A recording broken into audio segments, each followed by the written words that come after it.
Let's mic news wrap. Let's mic news wrap में अब सुनते हैं दिन भर की अहम खबरें सिर्फ 10 मिनट में। सबसे पहले सुर्खियां। उद्धव के 6 सांसद शिंदे की शिवसेना में शामिल। आदित्य ने पाला बदलने वालों को कहा बिकाऊ। हार के डर से चुनाव नहीं करा रही सरकार। अशोक गहलोत ने लगाया निकाय चुनाव टालने का आरोप। और ब्रिटिश पीएम स्टारमर ने दिया इस्तीफा। 10 साल में ब्रिटेन के 5वें प्रधानमंत्री ने छोड़ा पद। अब खबरें विस्तार से। महाराष्ट्र में उद्धव ठाकरे गुट की शिवसेना के 6 सांसद एकनाथ शिंदे की शिवसेना में शामिल हो गए। इसके साथ ही लोकसभा में शिंदे गुट की ताकत बढ़कर 13 सांसदों तक पहुंच गई। बागी सांसदों ने मुंबई में डिप्टी सीएम एकनाथ शिंदे के नंदनवन बंगले पर बैठक की और बाद में प्रेस कॉन्फ्रेंस कर अपने फैसले का ऐलान किया। महाराष्ट्र सरकार के मंत्री योगेश कदम ने कहा कि एकनाथ शिंदे का लीडरशिप में एक विश्वास है और उन्होंने हिंदुत्व बचाने के लिए ये निर्णय किया है। देखिए, आरोप करने वाले तो आरोप करते रहेंगे। जब भी लोकसभा के इलेक्शन हुए थे वो किस मुद्दे पर हुए थे ये उन्होंने याद करना चाहिए। इसलिए मुझे लगता है आज उन्होंने जो निर्णय लिया है हिंदुत्व बचाने के लिए, उनके मतदार संघ में विकास कम करने के लिए, अगर वो साथ में आ रहे हैं तो उसमें कुछ गलत नहीं। दूसरी ओर उद्धव ठाकरे ने पार्टी विधायकों और एमएलसी के साथ बैठक की, लेकिन 3 से 4 विधायक बैठक में नहीं पहुंचे। संजय राउत ने कहा कि शिंदे ने 6 गद्दार पैदा किए हैं। अब उद्धव ठाकरे 27 जून से महाराष्ट्र में जनसंपर्क अभियान शुरू करेंगे। वहीं आदित्य ठाकरे ने बागी सांसदों पर वफादारी बेचने का आरोप लगाया। जो 6 बागी नहीं बिकाऊ सांसद है वो चुन के आए थे उद्धव बालासाहेब ठाकरे इनके चेहरे पे। जो वो चुन के आए थे वो महाविकास आघाड़ी और इंडिया अलायंस के चेहरे पे। वो जो चुन के आए थे वो भाजपा के खिलाफ आए थे, जिस भाजपा को इस देश का संविधान बदलना है। आज भाजपा इनको तोड़फोड़ करके जो अपने पक्ष में अपने दल में शामिल करना चाहती है, दलदल में शामिल करना चाहती है, वो इसीलिए करना चाहती है ताकि वो देश का संविधान बदल सके। उनको 2/3 जो मेजोरिटी है वही प्राप्त करना चाहती है और ताकि देश में संविधान बदल सके, यही उनका लक्ष्य है। अयोध्या में श्री राम मंदिर चढ़ावा प्रकरण को लेकर उत्तर प्रदेश सरकार ने स्पष्टीकरण दिया है। सरकार ने कहा है कि इस मामले की जांच कर रही एसआईटी ने अभी तक अपनी रिपोर्ट मुख्यमंत्री योगी आदित्यनाथ को नहीं सौंपी है। सूचना और जनसंपर्क विभाग ने सोशल मीडिया पर जारी बयान में रिपोर्ट सौंपे जाने संबंधी खबरों को भ्रामक और तथ्यहीन बताया है।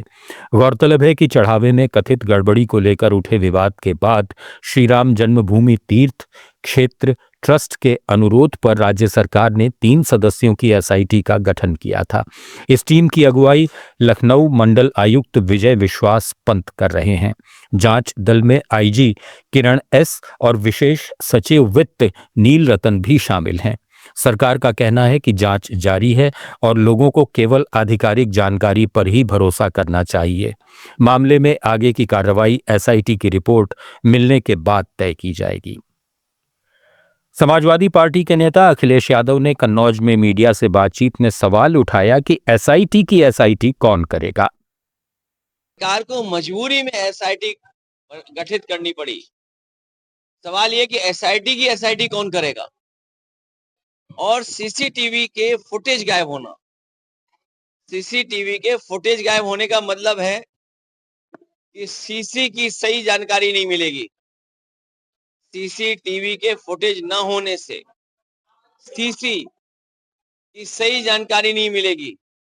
सीसी का मतलब हुआ चढ़ावा चोरी, चंदा चोरी, और जो लोग गुप्त दान दे गए। हमारा धर्म और हमारे बहुत सारे प्रतिष्ठित लोग होते हैं जो गुप्त दान देते हैं, वो कभी जानकारी नहीं होने देना चाहते किसी को कि उन्होंने क्या दान दिया है।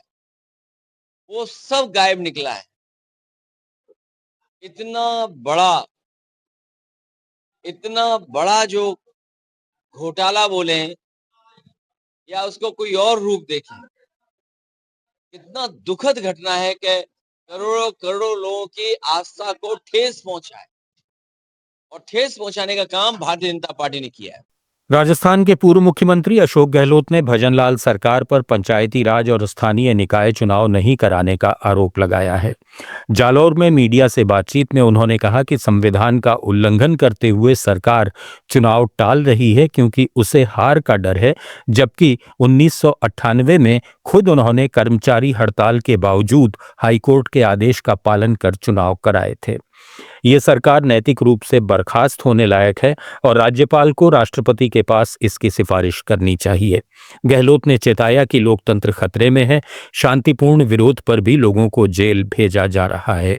उन्होंने युवाओं से राजनीति में सक्रिय होने की अपील की। देखिए, उसको तो पूरे प्रदेशवासियों को कंडेम करना चाहिए क्योंकि संविधान के अंतर्गत चुनाव करना आवश्यक है। जब 98 में मैं था मुख्यमंत्री, जब स्ट्राइक हो गई थी कर्मचारियों की, तो मैंने भी ट्राई किया था कि अभी चुनाव पोस्टपोन हो जाए क्योंकि कर्मचारी स्ट्राइक पे तो कैसे चुनाव करवाएंगे। तो हाईकोर्ट का आदेश आ गया, नहीं चुनाव आपको करवानी पड़ेगी, तो कैसे करवाओ। हमने फिर सबके और जो अधिकारी थे, कर्मचारी थे, सबके सहयोग से हमने चुनाव करवा के दिखा दिए, चुनाव जीत भी गए। इनको चिंता सता रही है कि हम बिल्कुल साफ हो जाएंगे नगर निकायों में और पंचायतों में। इस कारण से हाईकोर्ट, सुप्रीम कोर्ट के आदेश के बाद में भी ये चुनाव नहीं करवा रहे। जब संविधान की आप आज्ञा नहीं मानते हो तो आपको सरकार में रहने का कोई अधिकार नहीं है। इस सरकार को बर्खास्त करने लायक सरकार ही है। आरएसएस और पुलिस कार्रवाई पर सवाल उठाते हुए गहलोत ने सोशल मीडिया पर एक वीडियो भी साझा किया और लिखा कि एक तरफ आरएसएस अपने पंजीकरण और चंदे की जानकारी सरकार को देने से इनकार कर रहा है, वहीं दूसरी तरफ केवल आरएसएस की आलोचना करने पर युवाओं को जेल भेजा जा रहा है। उन्होंने मंडावा के नवीन की गिरफ्तारी और मोबाइल जब्त करने को तानाशाही बताया और पूछा कि क्या अब आरएसएस की आलोचना करना अपराध हो गया है। गहलोत ने सरकार से मांग की कि स्पष्ट किया जाए कि किस कानून के तहत ये कार्रवाई हुई और नवीन को तुरंत रिहा किया जाए। उन्होंने झुंझुनू के पुलिस अधीक्षक पर सवाल उठाते हुए डीजीपी से संज्ञान लेने की अपील की। नीट पेपर लीक के विरोध में जंतर मंतर पर चल रहा प्रदर्शन सोमवार को तीसरे दिन भी जारी रहा। प्रदर्शनकारियों ने केंद्रीय शिक्षा मंत्री धर्मेंद्र प्रधान के इस्तीफे की मांग की। आंदोलन का नेतृत्व कॉकरोच जनता पार्टी के संस्थापक अभिजीत दीपके और उनके समर्थकों ने किया। प्रदर्शनकारियों ने नीट पेपर लीक मामले से जुड़े मृत छात्रों को श्रद्धांजलि देने के लिए एक बार फिर जंतर मंतर पर जुटने की अपील की। अभिजीत दीपके ने दावा किया कि हजारों लोग आंदोलन में शामिल हो रहे हैं और प्रदर्शन लगातार मजबूत हो रहा है। वहीं जंतर मंतर आने वाले प्रदर्शनकारियों से पुलिस ने आधार कार्ड मांगा, जिसका अभिजीत दीपके ने विरोध किया। ब्रिटेन के प्रधानमंत्री कीर स्टारमर ने सोमवार को अपने पद से इस्तीफा देने की घोषणा कर दी। डाउनिंग स्ट्रीट से जारी बयान में स्टारमर ने कहा कि उन्होंने अपने फैसले की जानकारी किंग को दे दी है और नए नेता के चुने जाने तक वे प्रधानमंत्री पद पर बने रहेंगे। कीर स्टारमर जुलाई 2024 में प्रधानमंत्री बने थे और उन्होंने लेबर पार्टी को ऐतिहासिक जीत दिलाकर 14 साल पुराने कंजर्वेटिव शासन का अंत किया था। लेकिन हाल के महीनों में घटते जनसमर्थन, पार्टी के भीतर बढ़ते असंतोष और नेतृत्व परिवर्तन की मांगों ने उन पर दबाव बढ़ा दिया। रिपोर्ट्स के मुताबिक लेबर पार्टी अब नए नेता के चुनाव की प्रक्रिया शुरू करेगी। एंडी बर्नहम को स्टारमर का संभावित उत्तराधिकारी माना जा रहा है। स्टारमर के इस्तीफे के साथ ही ब्रिटेन में पिछले एक दशक के दौरान वे 5वें प्रधानमंत्री हैं जिन्होंने पद छोड़ा है।